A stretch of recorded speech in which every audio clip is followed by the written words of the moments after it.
Welcome. I'm Rogers Anderson, Williamson County's mayor, and today, as we travel around Williamson County, we kind of push the borders out a little bit.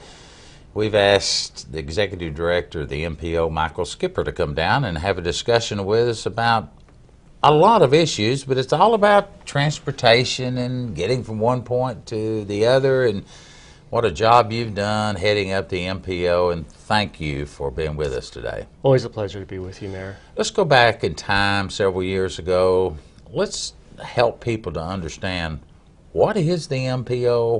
What role do you play in the overall transportation area throughout the Middle Tennessee? Actually, there are many other areas that are labeled something else, but here in the Middle Tennessee area, talk to us a little bit about what the MPO has done, how it got started, and bring us up to about 2014. Yeah, happy to do so.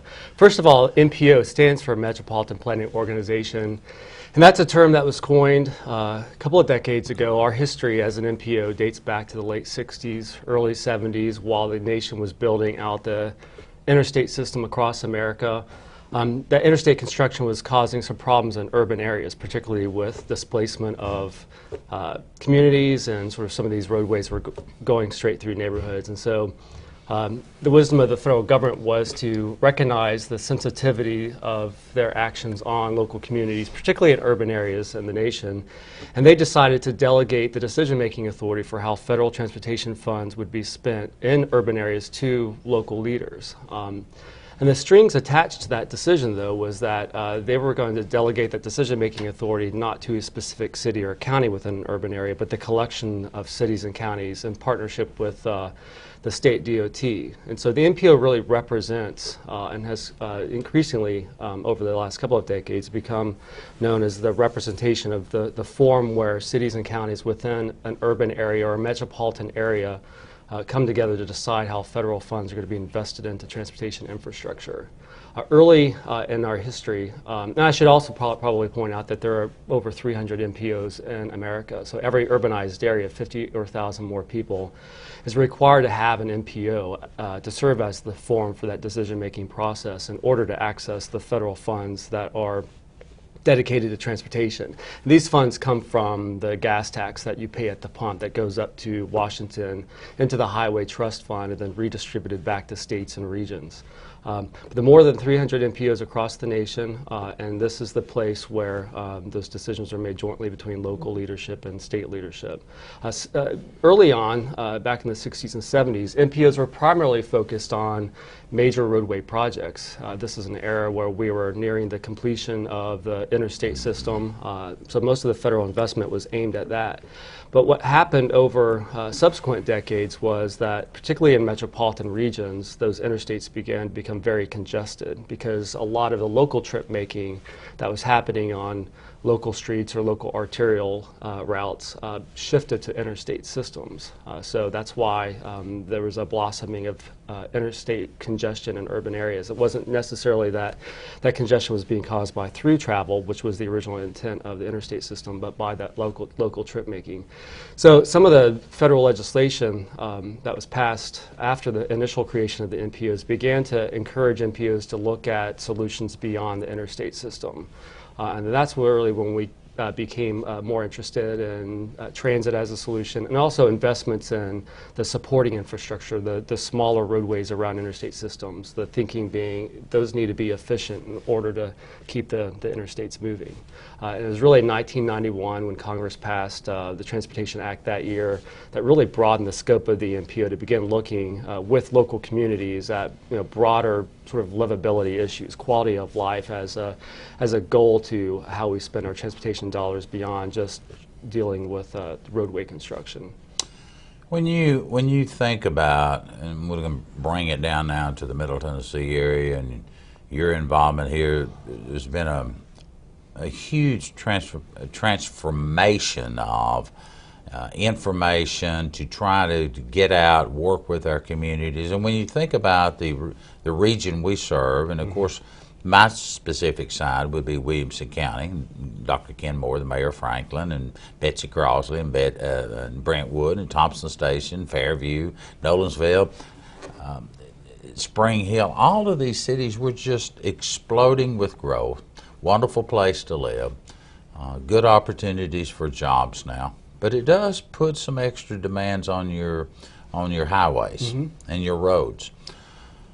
So when we have these monthly meetings, and we're sitting there in a room with the folks from Rutherford County and Wilson County and Cheatham and Davidson County, all of us are sitting there looking at how do those funds get divided up, Michael? How do you determine? Well, you said you look at a lot of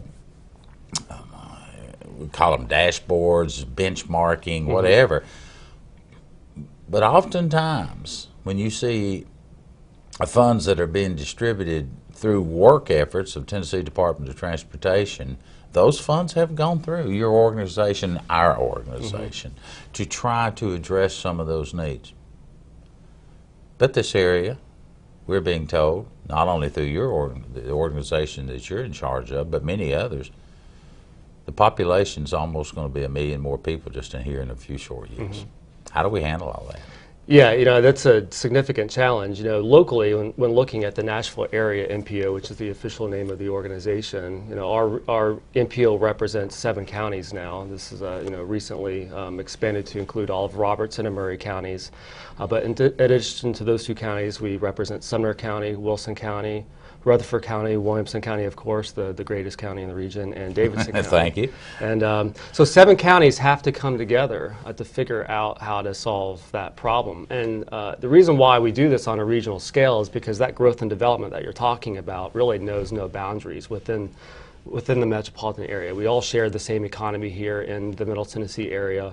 That growth and development is reacting to that economic condition, and that economic activity and growth and development that follows is causing demand for transportation infrastructure. And so the trip making across our region is seamless across county boundaries and city limits. And in fact, Mayor, I think you know this, but 1 in 3 Middle Tennesseans work in a different county than they live. And many Middle Tennesseans have at one point in their life lived in a different county than they're living in now. So we really have a sense of regional residency here in Middle Tennessee, and maybe more so than other regions of the nation. So to answer your question about how we decide which projects get funded with those limited federal dollars, we try to be as transparent about that as possible and depoliticize the process as much as possible so that the money is going to the projects that are going to make the most significant positive impact on our transportation problems. But I mentioned earlier, it's not just transportation problems we're trying to solve. We're also trying to make sure that we're investing in transportation solutions that deal with transportation problems in a way that we're not also harming other aspects of quality of life. So the MPO is really, it's built, our staff, we have a staff of 14 now that's also got a team of consultants that we use on an ongoing basis. It's really built around this notion of investing in technical tools that allow us to see into the future, anticipate what kind of growth and development what will be coming our way, translate that into some assessment of traffic on the roadways or ridership on the transit system, so that we understand where those deficiencies are going to be in the future. We also look at roadway safety issues. Whenever we talk about congestion, we are quick to point out that nearly half of our congestion in Middle Tennessee is caused by accidents. So accidents are contributing to our congestion problem. Beyond that, accidents are a serious toll on personal quality of life and also financially. And fatality by way of automobile accident is the #1 cause of death for folks under the age of 35. So we're looking at roadway safety, we're looking at congestion levels, and then we're identifying with local communities such as yours through your local transportation planning process what roadway or transit or walking and biking projects are going to have the most significant ability to improve the conditions as we see them today or in the future. We have a process that helps us prioritize all the proposed projects that come into our office from across the region, and we work through with a committee that is comprised of local planning directors and public works directors and transit agency staff and staff from state agencies and federal agencies to ultimately bring to our executive board, which you sit on, which is made up of all the city and county mayors of Middle Tennessee and the Commissioner of Transportation, to make recommendations to you all as to how that money is going to be spent. Recently, 2 things that stand out in my mind that I think would be noteworthy to discuss a little bit just how much an individual spends of their disposable income towards transportation, just getting to and from work, just doing the things that you normally do. Most of us will have a house note at some point in our life. Now, hopefully, as we get a little older, we'll be able to shed that responsibility and own that home. But our automobiles and the ability to get from one point to the next point is probably an ongoing expense that we're gonna have to be faced with the rest of our life if we're able to be mobile in any way. Now, communities are popping up all over our community. We all know, for the most part, the Gulch, downtown Nashville, which is kind of a live and work community that seems to be very popular with a certain age sector of our community. It's not for everyone, but living on a large farm is not for everyone either. But we do know that even in those environments, if you live and work in the general area, you still have to be able to get around. Their costs may be somewhat more restricted, but they're still traveling to and from many points. Share with the audience those kind of numbers that this community, this area, region is spending as compared to maybe some of the other areas. Yeah. Well, I mean, on average, Americans spend about 18% of the household budget on transportation costs, and that goes to auto ownership, car insurance, maintenance, fuel, parking. If you use transit, then that's the transit fare. So that's the first thing to know. Most people don't realize how much money is actually going to transportation costs. When you pay your mortgage or pay your rent, you know what that exact amount is. But when you're paying for transportation, it's scattered about a lot of different expense items. And the untold number, if I can interrupt you just a second, is that we all pay federal taxes, state, whether state, local taxes, everyone's paying taxes. And so many of those dollars are going to build the road, to build the bridge, to provide the vehicles for the buses or transit or whatever they may be. That's an untold cost also. Yeah, and I'm going to talk about that here in a second. And what's amazing, though, is the amount of money that we spend to use the system is significantly more than what we're paying to actually provide the system. And I'm going to talk about that here in a second for sure. But so it's 18% on average across America. But here in Middle Tennessee, because I think most people recognize our region it's a pretty sprawling region, meaning that we've got relatively low density development across the region. People tend to live pretty far away from where they work here. Going back to that statistic I had earlier about 1 in 3 Middle Tennesseans working in a different county than they live. So in Middle Tennessee, more than 90% of our over 90% of our households are spending more than 20% of their income on transportation costs. Compare that with a place like Denver, which has invested in other transportation options over the last 15 to 20 years, where 42% of their population is spending more than 20% of their household income on transportation costs. And this is a real concern of ours. I mean, Middle Tennessee is still very affordable when it comes to housing, although that is also rapidly changing in many markets across the area. But when you combine housing costs with transportation costs as sort of two non-discretionary household expense items, you're now beginning to exceed some of the cost of living measures in other metro areas that we compete with for economic development purposes. When it comes to what we pay directly into the system to build the infrastructure that we drive on, again, this is something that most people just they don't realize how little we're actually paying directly to build the transportation system. On average, we spend about $100 per person per year for the federal share of the infrastructure investment. So the gas taxes that you're paying at the pump that go up to Washington, this is an 18.4 cents per gallon. It's been 18.4 cents per gallon since 1993. And so that buying power has declined over the last 20 years since it hasn't been increased to keep up with inflation. But that generates about $100 per person per year into the Highway Trust Fund, which is paying the federal share of our roadways and transit systems across America. Compare that with the average annual cost of auto ownership, which is approaching $10,000 a year. So the notion that you're spending $10,000 a year to maintain and operate a car on a roadway system that you're paying $100 a year to maintain and expand is something that most folks are not familiar with. And I think one of the reasons why we haven't applied enough pressure on Congress to do something about the lack of investment in roadway infrastructure across America since 1993. I mean, we've got aging roadways that are deteriorating. We've got unprecedented levels of congestion that are just really not well tolerated by residents here Sure. in Middle Tennessee or anywhere else, and we've just ignored dealing with the fact that we've got to pay to keep our infrastructure in a state of good repair. So, and then also compare that $100 a year that you pay for the federal share of the roadway infrastructure with what we pay for cell phone coverage. The average American spends about $600 a year for cell phone service, and that's not including the data plan, which is about $85 a month. So there's a real disconnect between what we're paying to use the system and what we're paying to invest in the system to make the cost of using the system cheaper.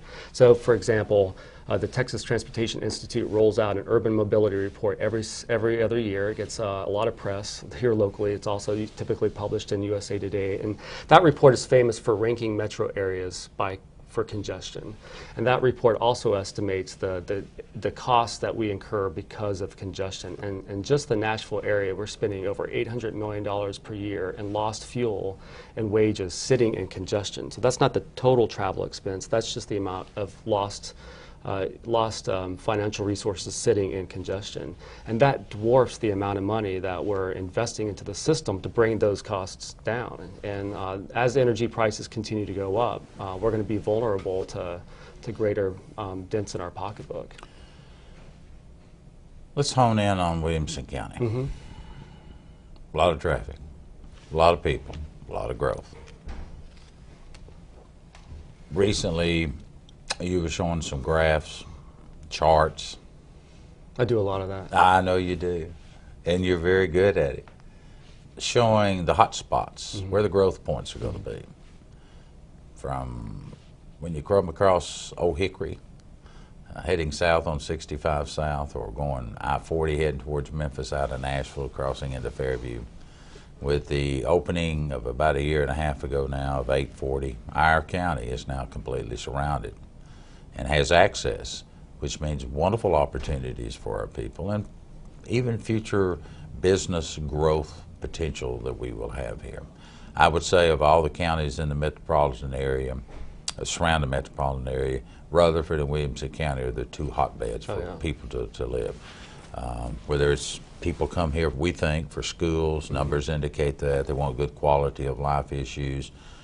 But at the same time, we've got to preserve, we've got to protect those areas in our unincorporated areas, and that requires some real heavy comprehensive land plans, some zoning issues. But the fact of the matter of it is there's still plenty of cars out there, Michael. A lot of hot spots growing, and there's only so many times you can go to the interstate and widen it up. What in the world are we going to do? Yeah, that's what we got to figure out, and we got to think differently than we've thought about this over the last couple of decades, where most of our investments have gone into roadway construction. And a lot of the data that we show really is kind of illustrating that we're losing now the opportunity to do that as a When really you say effective losing, solution. what do you mean? Well, I mean, we're as we sort of mature as a metropolitan area, as we kind of build out, you lose the opportunity to widen roadways because you've built around those roadways. And so the cost of right-of-way acquisition or taking property from folks to widen a roadway is just too much cost to bear. But looking at that growth and development, I mean, you referenced it earlier. We're about 1.7 million people right now across the 10-county Middle Tennessee area, and that includes Clarksville as well. And we're expected to add over 1 million people by the year 2040. We'll be over 3 million people as a region, which is beginning to approach the size of Seattle today, bigger than Denver today. So we've got to, imagine what we're going to be in the future to make sure that we're investing in the right things to support a future population. And that's on top of already a baseline where we already have a lot of congestion. So when we look at that growth statewide, we're seeing more than 1 million people happening in Middle Tennessee, which represents more than half of the state's growth is expected to go in the 10-county Middle Tennessee I think area. that's important to say one more time. Let's say that's slower, probably. Yeah, I mean, that's an amazing statistic you just threw out. Yeah, no, more than 52% of all the growth that's expected to occur in Tennessee between now and 2040 is expected to happen in the 10 counties of Middle Tennessee. And as sort of mind-blowing as that is, I mean, what's also pretty astounding is that those same forecasts show Rutherford County and Williamson County leapfrogging the Chattanooga-Hamilton County area in population. Williamson County and Rutherford County are the, in terms of absolute growth, I'm not talking about percent change, which could be very misleading. In terms of absolute growth, the total number of people moving into counties over the next couple of decades, Rutherford and Williamson are both the fastest growing counties. Davidson County is the fourth fastest growing. Rutherford and Williamson are expected to generally double in population between now and 2040, becoming nearly the size of Nashville-Davidson County today. So imagine three Nashvilles, and Nashville would be bigger by then, but imagine three Nashvilles right there together. That's kind of the future that we're looking at. And so our goal at the NPO is to then try to figure out where those people and jobs are going to be at sort of at a property level so that we can anticipate how they're going to move around. And that's ultimately how we come out with our traffic forecasts. Right now we're spending on average about 40 minutes a day in our car. Based on that growth and development that we have coming our way and just sort of modest improvements to our transportation system over the next 25 years, we expect the amount of time we spend in a car to more than double. And that's not because we're going to be driving more or further, it's because we're going to be driving much slower. Average speeds across the region are expected to decline by 26%. Just because of the congestion that's going to result from that growth and development. So there are a couple of options. One is probably not widening all of our roadways. It's just physically impossible and financially not feasible either.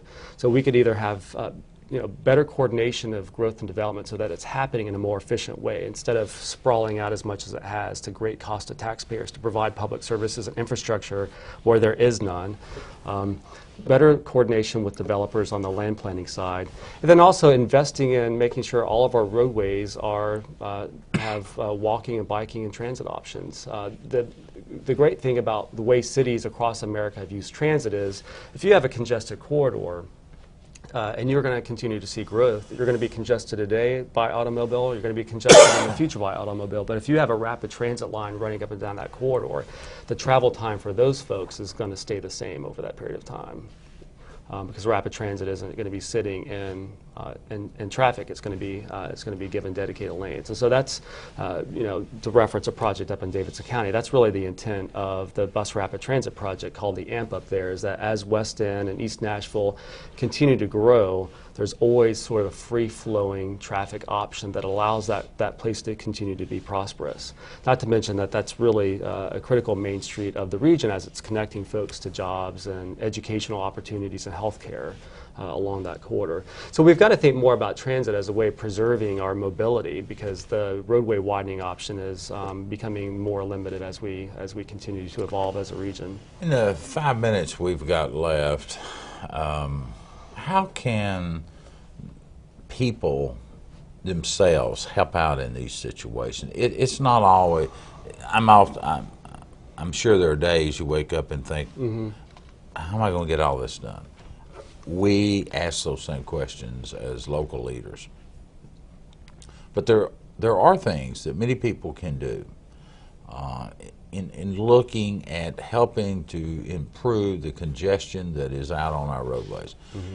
When Tennessee Department of Transportation or Williamson County Highway Department or Franklin are doing road projects, it's pretty simple how you can do that. You can find alternate ways to get around, but those roads that are being worked on, they've got to be finished. So there's going to be congestion there. But as a lay person trying to understand this mammoth problem, we have a great love for our automobiles. And I remember as a young boy watching my dad go off to work. He worked shift work his entire life. I'm not sure they thought that they were carpooling for any other reason, just to save money from all four of those men driving to work. They rode together. They took their metal lunchbox with their thermos. Mom fixed, the breakfast and the lunch and the suppers for Dad, and out the door he went. And 8 or 9 hours he would come back. Those same 3 or 4 men were together for many, many years, carpooling, that we call carpooling, but they were just taking turns driving. That was a common sense solution to a problem that they maybe didn't even know they had. I think there's a lot people are already doing. I think you referenced this earlier, is sort of this market shift towards more sort of urban living, if you will. I mean, that's really a product of people wanting to be closer to things because they don't want to deal with being in their car for a long time. They may not be making those decisions consciously from a transportation standpoint, but that's ultimately what's bearing out there is people wanting to be closer to work or amenities. And so that's one thing I think has already just happened naturally on its own as a result of congestion. But the other things that you could do is, consider carpooling or van pooling. You can van pool in the region. I'd also encourage employers to be more flexible with work hours. It's sort of, when you step back and think about it, kind of irrational to build a transportation system to support our decision to require everybody to go to work at the same time of day. It's like, the grocery stores don't build 1 million checkout lanes because, for the Sunday rush of shoppers. What grocery stores have done is provided different options for checkout. So if you've got 15 items or less, you can go through the quick line if you want to self-checkout. So that's kind of a multimodal approach that the grocery stores have taken to deal with peak shopping periods. And so we've got to think the same way. Encourage employers to be more flexible about when employees come to work and how they get there. And then we just got to do a better job of promoting the options that are already out there and engaging the community and helping us find those larger solutions for the future. It's not obvious to people that we need to be investing in sidewalks and transit right now as a solution to our problem. But I think with the evidence that you've seen, with that getting out in a more transparent way, it could really, shake you into a position where you recognize that we need to be doing more in the future for our future than what we've done over the last couple of decades. Got a couple of minutes left, and I know you've got an excellent website. If you don't mind repeating that, we'll put it up on the screen so that people can go there. You can spend hours just going from site to site and answer or engage yourself or find something that really is your hot button that you might want to be involved in, and most of it is educational. Yeah, the Nashville NPO website is it's pretty simple. It's nashvillenpo.org, and again, the NPO stands for Metropolitan Planning Organization. So nashvillenpo.org. You can go there and learn about how transportation relates to health, the environment, livability, economic development. You can also see what projects are programmed in your community with an interactive map. You can see what construction projects might be happening in your area soon. You can also find out how to get involved in our long-range planning process, which is getting kicked off now to sort of strategize on what we need to be doing between now and the year 2040 to prepare for growth and development. You can see some of those forecasts that we were talking about. You can also watch videos of what other communities have been doing through the Multimedia Center on our webpage. You can also like us on Facebook at Facebook Nashville NPO, or follow us on Twitter. We've got a great staff that is really good at engaging folks in a conversation about these issues. Michael Skipper, NPO Executive Director, thanks for being with us today. Always. Been very entertaining, very educational, and we appreciate all the hard work he does for Williamson County and the Middle Tennessee region. I'm Rogers Anderson. As we sign off, we'll see you around at the next show. Thank you. Have a good day.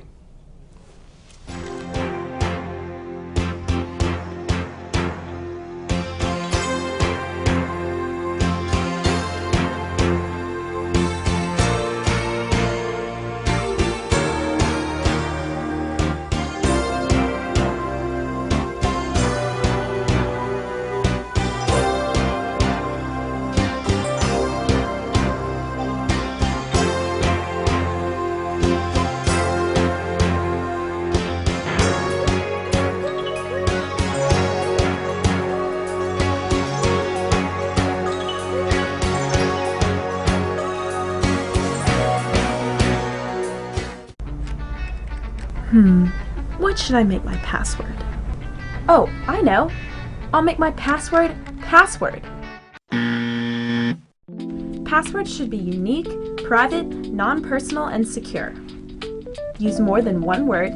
Use different character classes, use symbols and numbers, and use multiple passwords for different sites. And always remember never to share your passwords.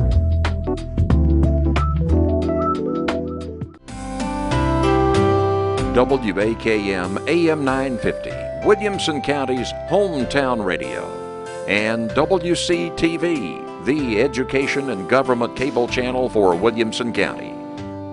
Together, serving the fastest growing county in the great state of Tennessee.